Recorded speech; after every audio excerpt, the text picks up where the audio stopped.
সুস্বাগতম বন্ধুরা, আমি জগদীশ।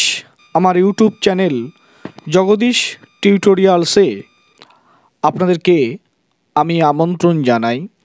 আশা করি সবাই ভালো আছেন। আজ আমার আলোচনার বিষয় গলায় তুলসী মালা কেন 3 প্যাঁচ দিয়ে পরতে হয়, 1 প্যাঁচ দিয়ে পরতে নেই কেন। তাহলে আসুন আলোচনা শুরু করা যাক। যে প্রশ্নটা আমি অনেক দিন থেকে আমার মনের মধ্যে বাসা বেঁধেছিল, সেই প্রশ্নটি হলো গলায় তুলসী মালা কেন 3 প্যাঁচ দিয়ে পরতে হয়, 1 প্যাঁচ দিয়ে পরতে নেই কেন। স্কন্দ পুরাণে বলা হয়েছে, যৎ কণ্ঠে তুলসী নাস্তি তে নরা মূঢ় মানসা সনু বিষ্ঠা সমং চান্নং জলং চ মন্দিরা সমং। যে ব্যক্তি নিজের গলায় তুলসী মালা ধারণ করে না, ওই মূঢ় ব্যক্তি যদি জল স্পর্শ করে তাহলে ওই জল মদের সমান হয়ে যায়। আর যদি অন্ন স্পর্শ করে তাহলে সেই অন্ন রাজহংসের বিষ্ঠা অর্থাৎ মল সম হয়ে যায়। তাই প্রত্যেক মানুষের তুলসী মালা পরিধান করা একান্ত কর্তব্য। পদ্মপুরাণে বলা হয়েছে, স্নানকালে তু যৎসঙ্গে দৃশ্যে তে তুলসী শুভা সর্বতীর্থেষু স্নানং ভবতি তে ন সংশয়। যখন কোনো মানুষ গলায় তুলসী মালা ধারণ করে স্নান করে, তখন ওই তুলসীকে স্পর্শ করে জল সর্বাঙ্গে স্নাত হয়। ওই ব্যক্তির এই পৃথিবীর সর্বতীর্থ স্নানের পুণ্য ফল প্রাপ্তি হয়ে যায়। শিল ব্যাসদেব পদ্মপুরাণে এই সত্য লিখেছেন, এতে কোনো সন্দেহ থাকতে পারে না। এইবার তুলসী মালা কেন 3 প্যাঁচ দিয়ে গলায় ধারণ করা উচিত তা নিয়ে একটু আলোচনা করা যাক। শাস্ত্রসম্মতভাবে গলায় 3 প্যাঁচে দিয়ে তুলসী মালা ধারণ করা কর্তব্য।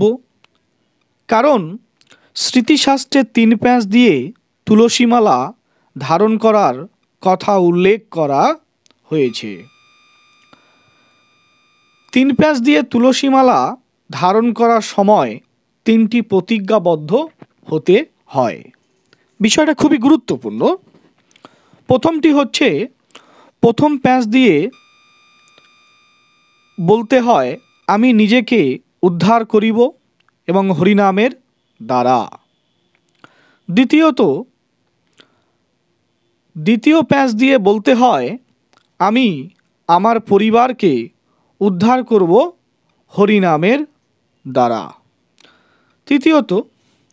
তৃতীয় প্যাঁচ দিয়ে বলতে হয়, আমি যাকে দেখিব তাহাকে বলিব হরিনাম, উদ্ধার হইবে সে হরিনামের দ্বারা। এবার তুলসী মালার প্রথম প্যাঁচে নির্দেশ করে সম্বন্ধ তথ্য, অর্থাৎ জীবের স্বরূপ হয় কৃষ্ণের নিত্য দাস এবং কৃষ্ণের সঙ্গে যে আমার নিত্য সম্বন্ধ রয়েছে, সেই সম্বন্ধকে স্মরণ করে গভীর প্রেমের বন্ধনে আবদ্ধ হতে হবে। দ্বিতীয়ত, তুলসী মালার দ্বিতীয় প্যাঁচ নির্দেশ করে অভিধেয় তত্ত্ব, অর্থাৎ কৃষ্ণের সঙ্গে যে একমাত্র সম্বন্ধ রয়েছে তাকে পাওয়ার একমাত্র উপায় হলো ভক্তি। সমস্ত বৈদিক শাস্ত্র তাই ভগবত ভক্তির পন্থাকে অভিধেয় বলে বর্ণনা করা হয়েছে। তাই এই তুলসীর দ্বিতীয় প্যাঁচ দিয়ে আমি যেন সেই ভক্তি লাভ করতে পারি। তৃতীয়ত, এই তুলসী মালার তৃতীয় প্যাঁচ নির্দেশ করে প্রয়োজন তত্ত্ব। সমস্ত জীবের একমাত্র প্রয়োজন হল কৃষ্ণ প্রেম লাভ করা। কৃষ্ণ বিষয়ক প্রেমা পরম পুরুষার্থ, যার আগে তৃণতুল্য চারি পুরুষার্থ। আমরা ধর্ম, অর্থ, কাম ও মোক্ষ এই চার পুরুষার্থ লাভকে প্রয়োজন মনে করি, কিন্তু পরম পুরুষার্থ, পঞ্চম পুরুষার্থ কৃষ্ণ প্রেম, এর কাছে এই চার পুরুষার্থ তৃণসম, অর্থহীন।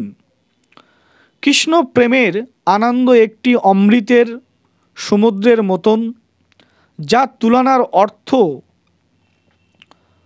হয় ধর্ম, অর্থ, কাম এবং মোক্ষের আনন্দ, এক বিন্দুর মতন নয়।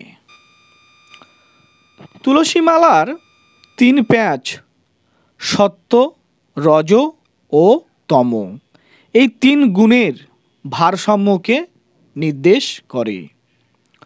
তুলসী মালার এই তিন প্যাঁচ সৃজন, পালন ও সংহার, একে আমরা অন্যভাবে বলতে পারি সৃষ্টি, স্থিতি, লয় তত্ত্বের অধিপতি। ব্রহ্মা, বিষ্ণু এবং মহেশ্বরকে নির্দেশ করে।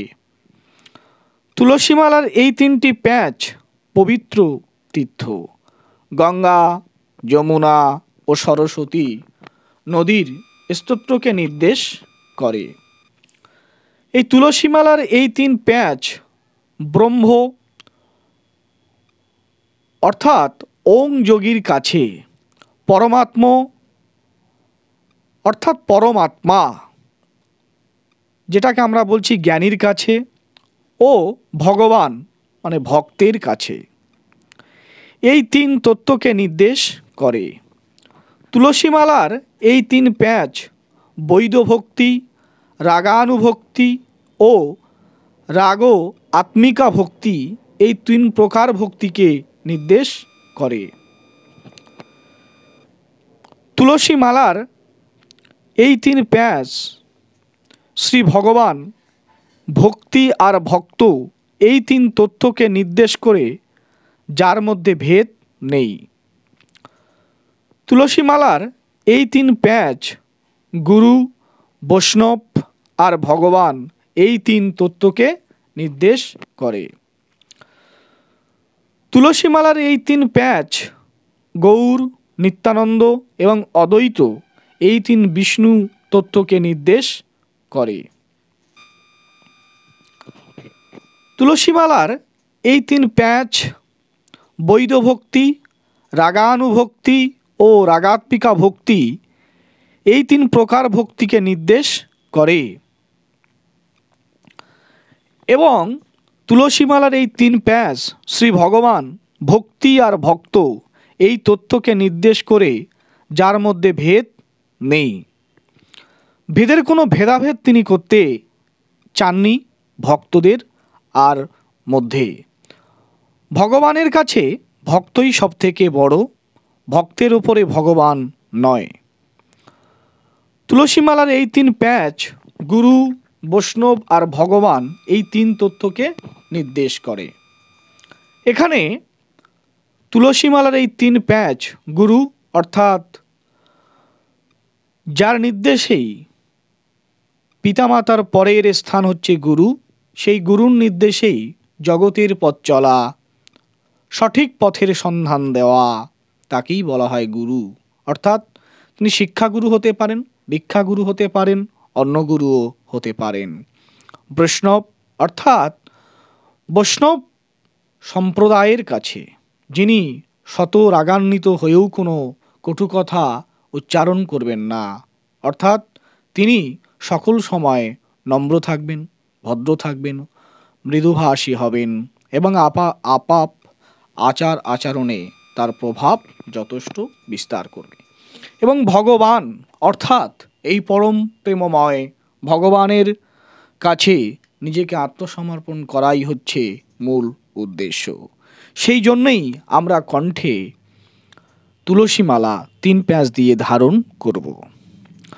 এই তুলসী মালার এই 3 প্যাঁচ গৌর, নিত্যানন্দ এবং অদ্বৈত এই 3 বিষ্ণু তত্ত্বকে নির্দেশ করে। কেমন? তেমন হচ্ছে গৌর, নিত্যানন্দ, অদ্বৈত এই 3 বিষ্ণু তত্ত্বকে নির্দেশ করে। তুলসী মালার এই 3 প্যাঁচ সেব্য অর্থাৎ প্রভু, সেবক অর্থাৎ হচ্ছে দাস ও দুইজনের মধ্যে সম্বন্ধকে নির্দেশ করে। উপরোক্ত আলোচনা থেকে বোঝা যায় যে তুলসী মালা সর্বদাই 3 প্যাঁচ দিয়ে গলায় ধারণ করা উচিত। যারা 1 প্যাঁচ দিয়ে ধারণ করেন তারা শাস্ত্রের নিয়মকে অমান্য করেন, তা দোষযুক্ত। যারা 3 প্যাঁচের বেশি প্যাঁচ দিয়ে ধারণ করেন তা তাদের নিজস্ব ভাব, তাতে দোষ নেই।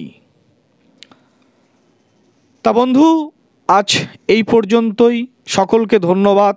যদি ভালো লেগে থাকে তাহলে লাইক, কমেন্ট অ্যান্ড সাবস্ক্রাইব করুন এবং অন্যদেরকে শেয়ার করবেন এবং এগিয়ে নিয়ে যেতে সাহায্য করবেন। দেখা হবে নতুন ভিডিও নিয়ে। সকলে ভালো থাকবেন এই কামনা করি। কেমন বন্ধু?